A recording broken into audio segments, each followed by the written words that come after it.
1 minute, quiet on the set, tapes rolling.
Hi, I'm Chris Stevenson and welcome to Inside View.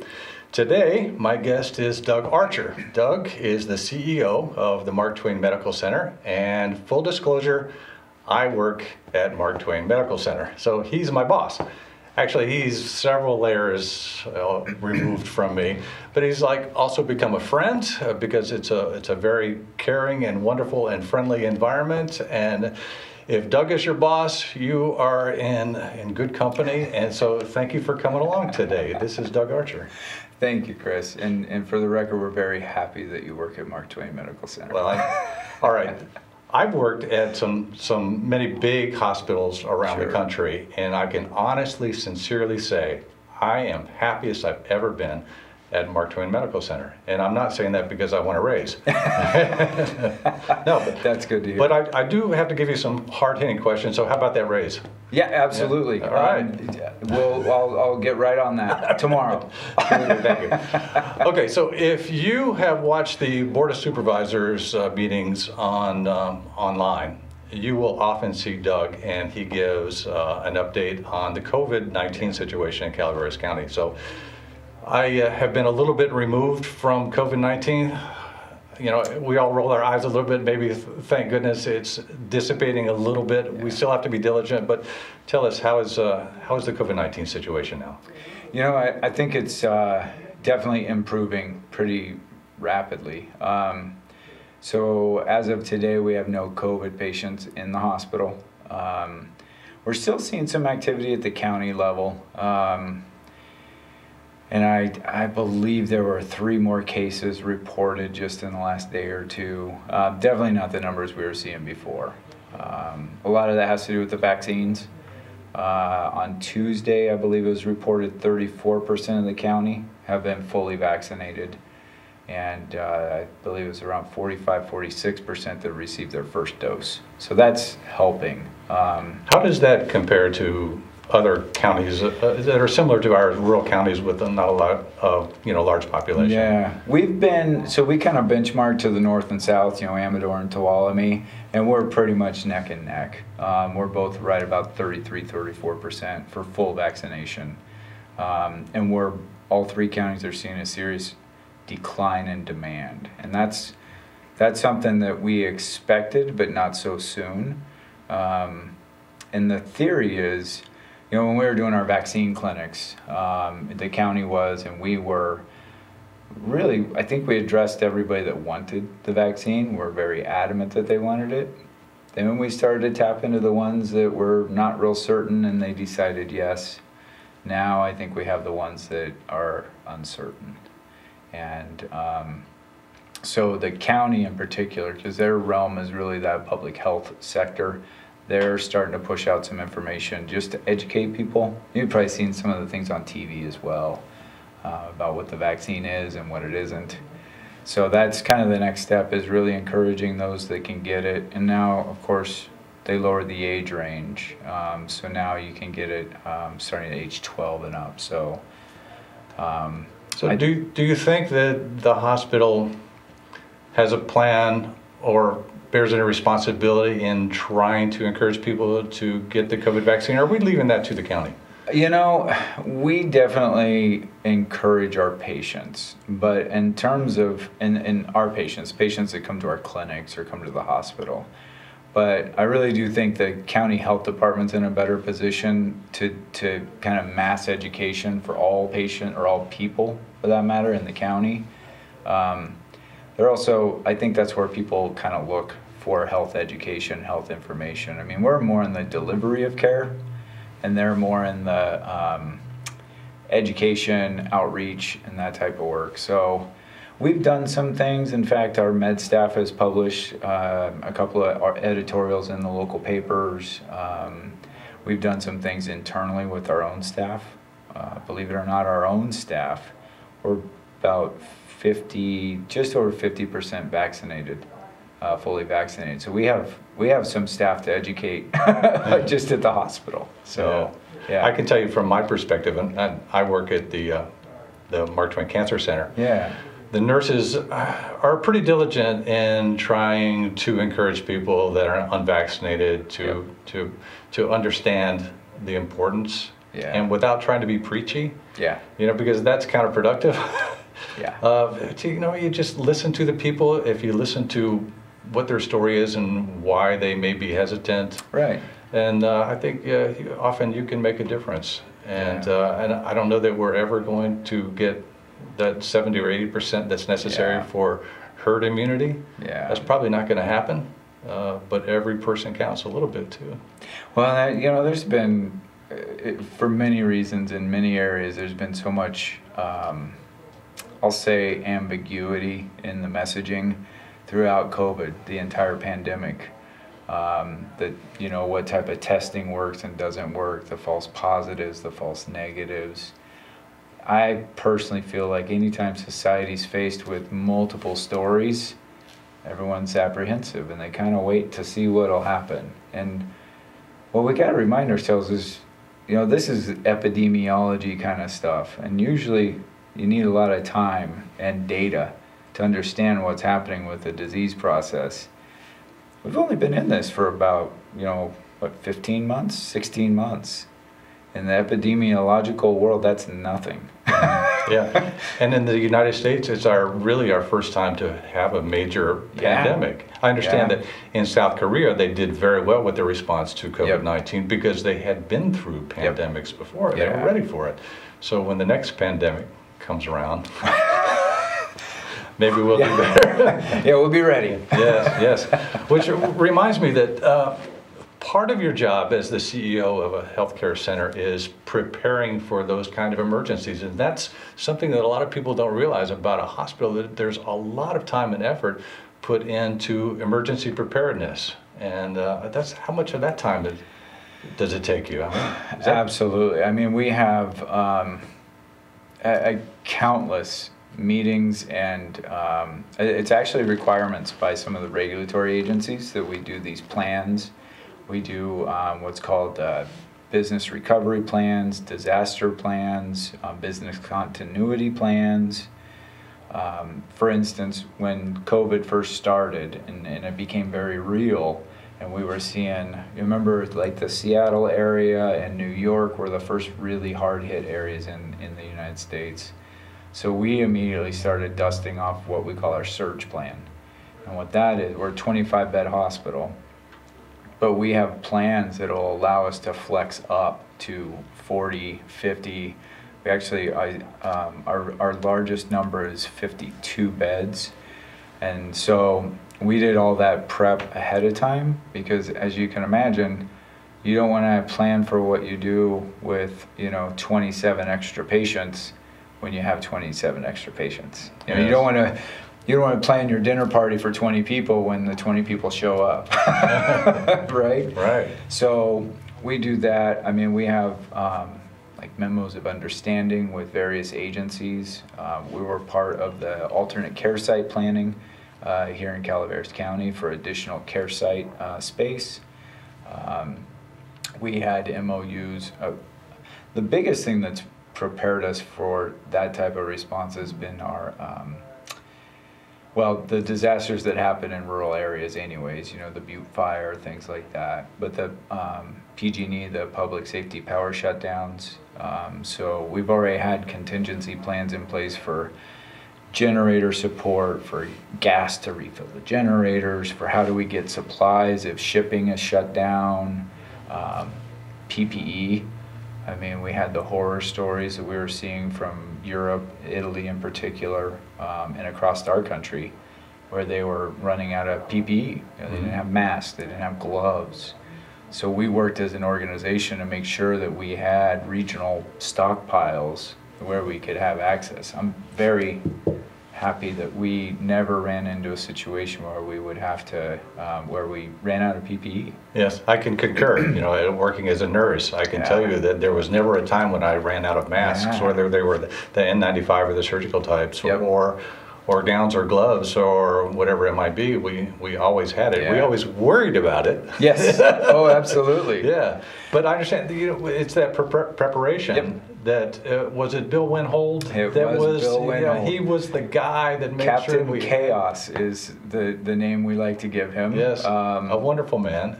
Absolutely. For a while, we actually called him the Squirrel because he would just stockpile away, PPE and masks and gowns and whatever it was. Next time I see him, I'm gonna call him the Squirrel. Please do. He'll know. He'll know. Yes. Yeah, and I mean his background, in the fire service is just hand in glove for doing disaster preparedness. In fact, I just yesterday finished reviewing all of our EOP, so emergency operations plans. Yeah, thank you. We don't all know the acronyms. Yeah, we talk lingo. Yeah. So that's everything from what happens if there's a fire to what happens if there's a mass casualty incident, if we lose power, supplies, or if something happens. We rely on the metropolitan areas of Stockton, Sacramento, Modesto. So although we may not have an event that directly impacts Calaveras County people, but if it impacts supply chain in those areas, everything comes through there. So we have, I love the phrase belt and suspenders, having more than one device to hold your pants up. Yes. We have a belt and suspenders approach where we have backup plans to our backup plans. Because, there's nothing worse. As a nurse, as a provider, you have a person in front of you that you have to take care of, and they're depending on you. You want to make sure that you're going to be able to deliver the service. And that person in front of you is the entire community. Because this is a solemn task that's presented to you as the CEO of this major organization. And it's a very complex organization too. Now I know it's a rural, smaller community, and most people don't think of all of the things that are under your roof and your responsibilities. But there are so many specialists, and then there are like maintenance crews and EVS crews, and we've got couriers, you've got pharmacies, you have a cafeteria, and that's part of your job. And man, it's amazing to me how you keep it all running so smoothly. Well, and I'm not trying to suck up for that raise, but it's the truth. Thank you. I appreciate hearing that, because sometimes you wonder, because there is a lot going on. In any given day, I can be deciding if we're going to order more porta potties, all the way to how much compensation can we offer a pain specialist, and then go to a board meeting. So it is soup to nuts. It's actually what interested me in the profession to begin with. So when I started in healthcare, I started in recruitment and human resources. Mm-hmm. And I just remember watching what I equate to a miniature city. A hospital operates 24/7. They don't shut down for hospitals. We have to feed people. We have to keep them safe. We have to have heating and ventilation and medicines and everything. And I really love complexity and problem solving. I have a very short attention span, which comes in very handy because I can work on 35 different things in a course of a day. And it suits my brain, and it suits my style. Mhm. And I have a secret weapon, especially here at Mark Twain, and that's a person named Lucy Kaminsky. Ah, yes. Yes. Yes. And Lucy, I know you know Lucy, Yes. but she makes my world a lot more simple, and she is my backup plan. She's the one that says, "Hey, Doug, you have a meeting in 5 minutes." She's the one that Yes. keeps me on the straight and narrow. That's great. Yeah. So what are your challenges then? Because not everything works out beautifully all the time. What are the headaches that you have that you're working on? Probably the biggest challenge we have is recruitment for providers, for physicians, well, for all staff, to be honest. I mean, even engineers in the maintenance department, finding good staff is hard, no matter the position. It seems as though all rural areas have a difficult Yeah. time retaining primary care physicians. Yeah. And that's like the important first step, the entryway into healthcare. Absolutely. And you've got to have all of those. And I'm sure it's difficult for everyone, and it's Yeah. difficult for us too, isn't it? Yeah. Yeah. We've done okay, and rural areas are challenging, and partly because of reimbursement for the physicians. They can do better from a compensation financial standpoint in bigger, busier, highly populated areas. But for us, there's a big draw. I mean, Calaveras County is one of the most beautiful places in the world, in my opinion. So the good thing here is if we find the right fit, the physicians or the providers stay for a long time. But it's finding that right fit. Mhm. And I interview a lot of providers, and one thing I always go through is, how do you feel if you can't order Thai food at 11 o'clock on Tuesday night? Yeah. Because you have to be okay with that. You're not going to swing by Nordstrom on the way home from work. Yeah. And we want somebody that says perfect. Yeah. That's what I'm looking for. I don't care if the sidewalks roll up early. Mhm. So that is a good thing. Our longevity tends to be pretty solid. I was very happy to see Dr. Kaleda came back to us. Yeah. Yeah, what a score. Big score, yeah. Yes. In fact, I met with him yesterday.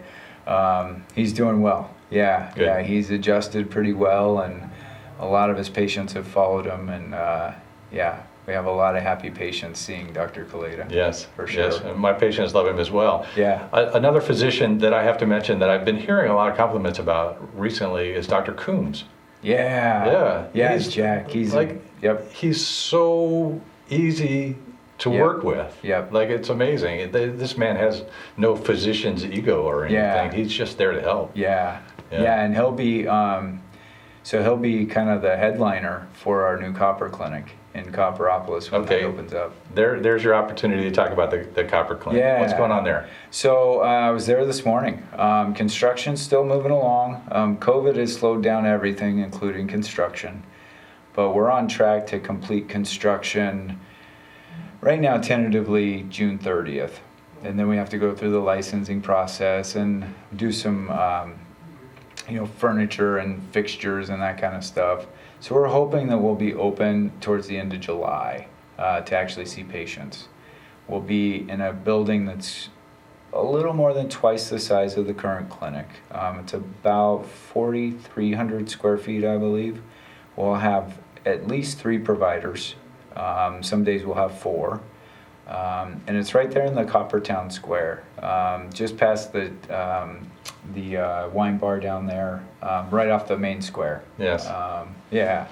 So it's going to be really great. And we've been in Copper. Is there but still that terrific ice cream shop right there in the town square? I believe, yeah, right over by the gas station. I know I saw the sign this morning, so I'm pretty sure it's still open. Well, good. Yeah, Well, I didn't good. stop by for ice cream this morning. Yeah. Right. So the foundation is doing good work too. Tell me about that. Yeah, so again, like Dr. Kaleda coming back was amazing. Well, hiring a gentleman named CJ Singh was also amazing. and I don't know that he needs an introduction. I think everybody knows CJ. He's done a phenomenal job, not only just building those relationships with the community, but also really messaging what's going on at the health center and what's needed. And most recently, huge announcement was in late February. We had a family through the Wings of Freedom Foundation donated $4.5 million to our hospital, specifically for our surgical suite to upgrade. Do I remember correctly, that was the biggest donation in the history of the Mark Twain Medical Center? Absolutely. Yeah. Kudos to CJ. Absolutely. Yes. Yeah. No, he's doing a really good job, and I think just to be transparent, I hired on at Mark Twain March of 2019. I had been in the community. I'd worked at Sutter Amador years ago. Grew up in the Northern California, Sacramento area. I knew about the reputation of Mark Twain, and we haven't always had the most stellar reputation. And I believe that we've made a lot of leadway. We've gained a lot of ground in the past couple of years to really improve the care we provide. Our quality's always been good, but it's really been the way our patients feel when they're receiving the care and their interactions with staff. And I've seen a really dramatic improvement in that recently. And even in the anecdotal or the Google reviews, the Facebook comments, a lot more positive comments. I think some of the work we were able to do in the pandemic with the vaccination clinics as well really helped. And I think CJ's had a big impact on that too, which has helped with his fundraising capability. Yeah.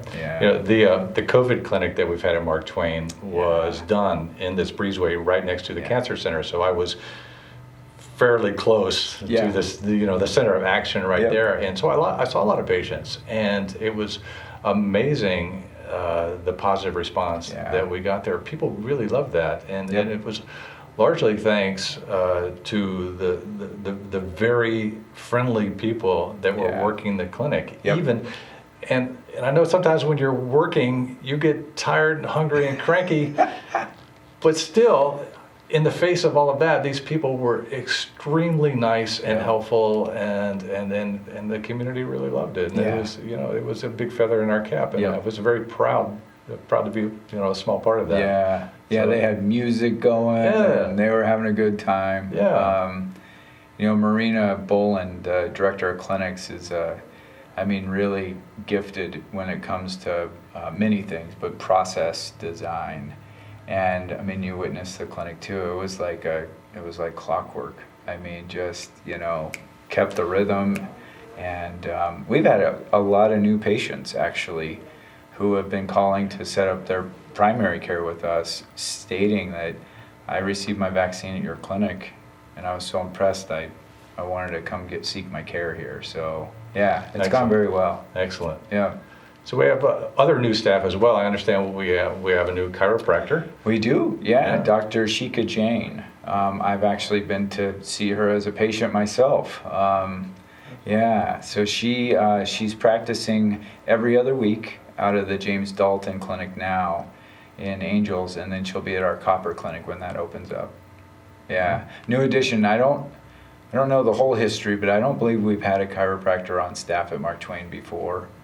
Providing care in our clinic, so she's been very well received. She is very busy. Very busy. Good. Yeah. Did it work for you? Absolutely. Good. First time I'd ever been to a chiropractor. Yeah. Yeah. And it was painless. Yeah. And it really, really helped out a lot. And so you made a follow-up appointment, I'm sure. I've been twice. Oh, there you go. Oh, great. Yeah. Great.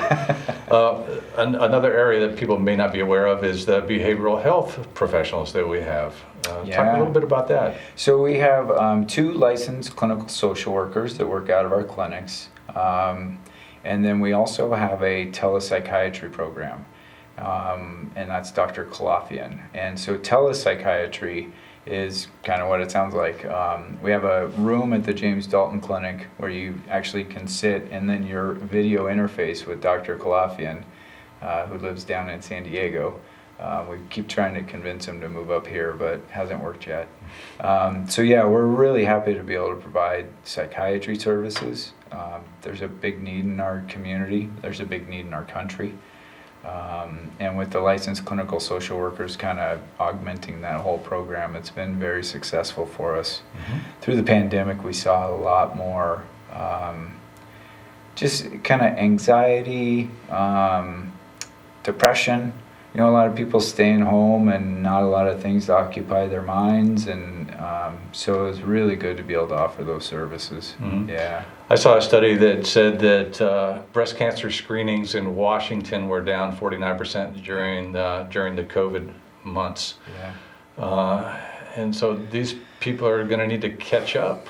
Yeah. And with their healthcare regimen. And have you started to see an uptick there? We definitely have. Yeah. Radiology, all of our diagnostic screening type things, colonoscopies, mammographies. That was something that, as a kind of a healthcare industry, we were really scared of, because when COVID started, you know, with the governor's order and things ramped down quite a bit, and we were in lockdown for a long period of time, we weren't allowed to do elective cases, and elective meaning anything that isn't urgent or emergency, and that was our biggest fear. And we've actually seen higher rates of findings with our screening procedures, and it's because of that backlog. You know, instead of getting your colonoscopy on time, you waited 9 months or a year. So we're moving through that backlog as quickly as we can, so we can catch up and make sure people are healthy. Yeah, Yeah. sweet. A couple of other specialties that we should mention are we have a urologist that comes through, and a neurologist. Yeah.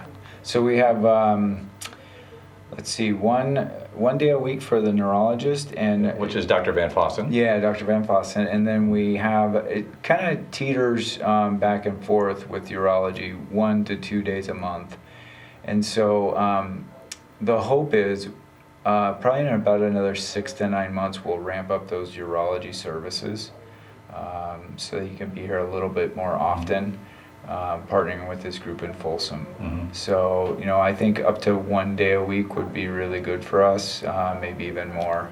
Currently he's not doing procedures at our facility, because he's just got the one clinic day per month, but I think we'll start seeing some procedures as well. Yeah. Good. So what's coming up? What's in the future for Mark Twain? Oh boy, definitely the Copper Clinic is going to be big, and that there's a lot of focus there. But what's super exciting is part of that $4.5 million gift and remodeling our whole surgical area is we've already made some big improvements in terms of technology in the OR. And there's a system that they use, and I'm not clinical, and I couldn't tell you the name of it, but I've seen it in action. And if you've seen like special effects, right, and they have the green screen, right, and then they superimpose all over it. So we have a system that we can use where they use a green dye essentially that will light up organs, you know, in the stomach or the body cavity, and it will light up what the surgeon needs to see so much better. I had the opportunity to watch Dr. Gilman do a gallbladder surgery about 2 weeks ago, and I was in the OR out in the hallway watching, and she'd click a button and everything would light up green except the gallbladder. So it just shows the gallbladder perfectly for her, so she knows where to make her incisions and everything. She said it was one of the tougher gallbladders she's ever done, but without that technology, it would have taken hours, and she would have had to open the patient instead of do it laparoscopic. We're also going to be introducing robotic surgery. Yes. That's going to take us a Da Vinci while. robotic. Yeah. We think it'll be about 2 years before we can actually remodel the ORs and create the space we need to fit the robots. But Dr. Merritt and Dr. Melnichek and Dr. Gilman, in fact, are all being trained in robotics. And so hopefully in about 2 years we'll be able to... That's Very amazing, exciting, isn't it? It's very exciting for our little hospital. Yeah. And I have to once again reiterate how proud I am to work there. So we've run out of time. I want to thank you. This is Goes quick. Doug Archer, CEO of the Mark Twain Medical Center. Thanks for coming by. Thank you, And Chris. thanks for watching Inside View.